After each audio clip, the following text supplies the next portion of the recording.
Okay, good morning guys. It's my last day in Bohol and kahapon kakatapos ko lang panoodin yung ganda ng labang kahapon dito sa Bohol. Sugano versus Xiao at saka yung Song versus the Hentalian na laban, China versus Philippines. So pag-usapan natin yan, I'll just give you a feedback about yung mga boxer dito sa PMI. Ang gagaling na rin. Parang ito siguro sa mga abangan natin ngayon. Tapos may nakita kasi akong balita na parang contender number one, parang top contender na agad si Casimero sa IBF. Totoo ba yan? Kasi sa WBC, sa WBO, parang ano siya, highly rated na eh. So pag-usapan po natin yan. So anyway, welcome po, and gusto ko lang pasalamatan yung PMI for inviting me here all the time sa kanilang event. And just want to tell you right now that the next big event, ito malaki talaga. They have two events magkasunod, September 9 and September 12 I believe. At in-announce na din naman kahapon, at sinabi na sa akin before, pero at least announced na. Eliminator IBF, I believe IBF Eliminator ito ni Reggie Suganov at si Sivenati Nochinga. Ibang klase yung promoter ng PMI because nagagawa nila na magpapunta dito ng mga foreigners lagi, and how big this is para sa Bohol at sa Pilipinas na Eliminator pa at si Nochinga ang napadayo natin dito sa Bohol, sa Bohol pa, dito sa Bohol. So PMI lang yan. Actually, yung mga boxer ng PMI, nai-impress ako kasi mga disiplinado talaga. So yung Shane Hentalian, pero sa isang talo, galing sa China. Tapos nabawi niya, no?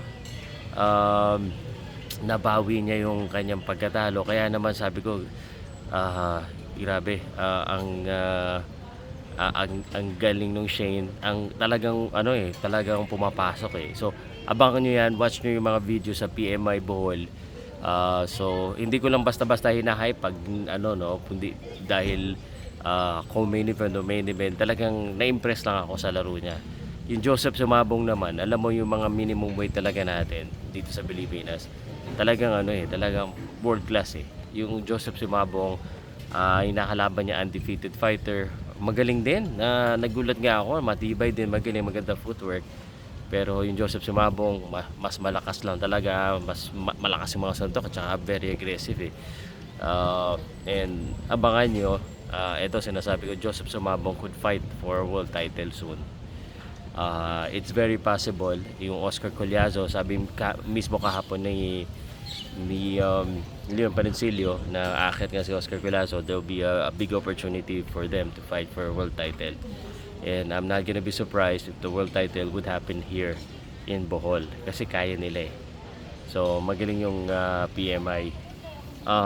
And of course sina Leonard Porres, sina Akay Lar, yung mga abangan.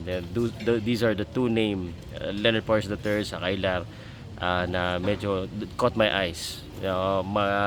Maganda yung laruan nila, maganda panoodin, and konting build up pa, and I think isa sila sa mga sisikat.